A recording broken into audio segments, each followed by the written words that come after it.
191,000.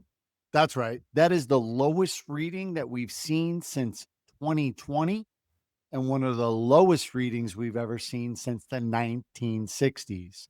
So, what am I talking about? I'm talking about initial jobless claims. That is the reason for the rates spiking today. We hang in the balance of getting the big data that we're starving for. And what do I mean by that? I'm talking about non farm payrolls. That is not set to be released until December 16th. The Fed is just sitting there wondering, well, is the labor market struggling? Is it not? Nobody really knows until we get that big government data.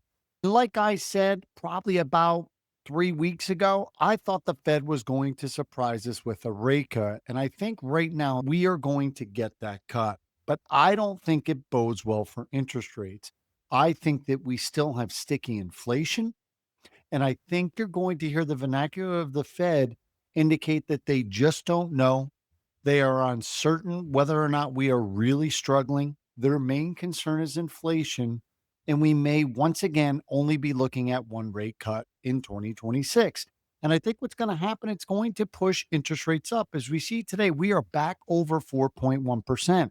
We just cannot get below that 4% number. And like I mentioned yesterday, inflation is the enemy. It is the big enemy that the Fed can't get it under control. Jobs is a lagging indicator.